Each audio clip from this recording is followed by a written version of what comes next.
It's October 7, I think it's October 8th. October 8th. It's about 5:10 in the morning. And yeah, time for another journal entry here. Um, on this road to creating a generational shift and change in my own family's life, and hopefully in the world, making a small impact in a positive way. Um, I've been pondering a pretty big question, which is how on earth do you do any kind of growth or change when you have a young family, when you have a job, that in order to support the family, but you know that you need to do something different in order to get to that next place. I gotta say, it's not easy. It's 10 after 5 in the morning. Sure, there's the 5 o'clock club. But here's what life kind of looks like, and I don't mean this in terms of hustle porn or anything like that. I just mean this is kind of reality. You have to work your job in order to live. I live in one of the most expensive parts of Canada, so that's a fun dimension. I also have a young family. I have a young daughter who most of the time sleeps, but sometimes doesn't. So today, 4:30, you might even hear it if the camera is going to pick it up. She's unhappy, to say the least, to be asked to go back to sleep. So then that leaves, so you got a regular day job, you got young child, you got a marriage that you want to have thrive and spend some time together, and then you have the work that's necessary to do the extra things. So what do you do? It's a lot. And I think this is more normal for most people than, maybe than some of the YouTubers would say, is that there is constraints. And I think you have to work within your constraints the best you possibly can. So I'll tell you what I'm doing, and I'm not even sure it's successful yet, but I'll tell you what we're doing. So I get up early. I recently started this, and I'll tell you a little bit about the journey. So basically, I need to work when the kids are down. If the kids are asleep, then I can do the extra things.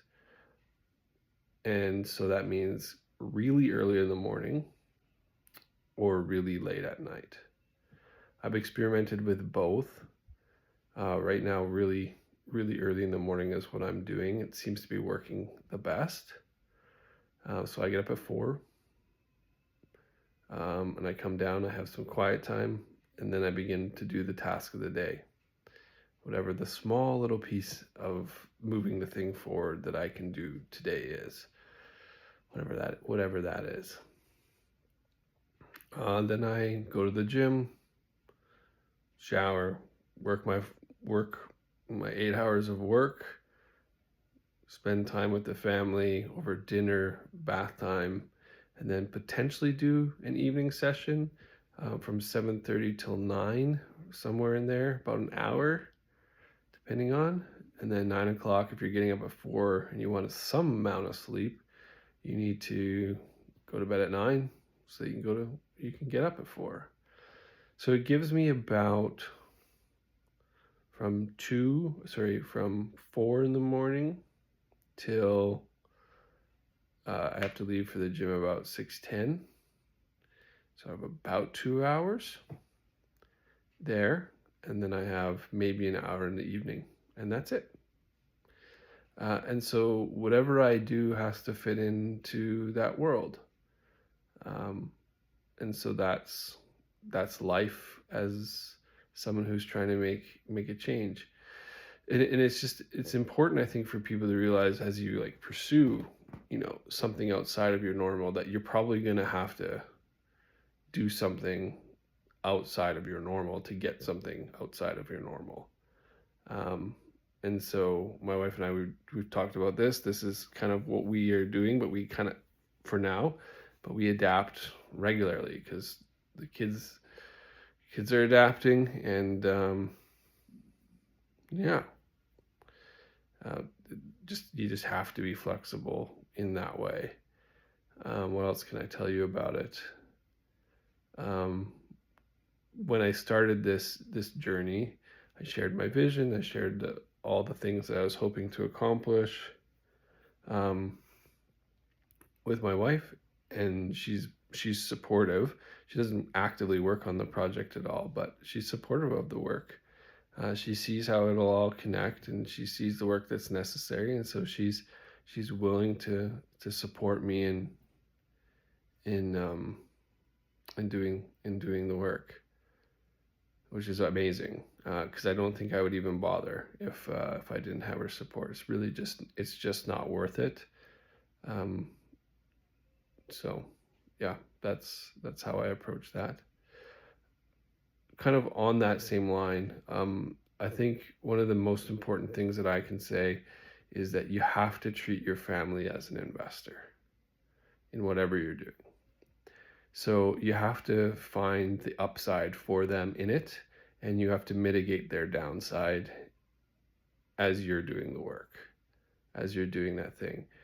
Whatever the new thing is, whether it's starting a business, writing software, writing a book, there's a million different things a person could do, but in that you have to treat your family as an investor. So they might have a delayed outcome. They have expectations and understanding, expectations, and they need status updates because they feel success when there's momentum. So when there's more things coming out and things are happening, then they go, okay, the sacrifice I'm making is actually worth it. And so I think this one is, your family is your first investor in whatever you do. And if you treat them like that and you care for them like that, then they're not just someone who sacrifices and pays the price for you to do something new and different. They're a partner in that process. They're brought along. They're shared the journey, even though they may not do a single ounce of the actual work to accomplish the goal.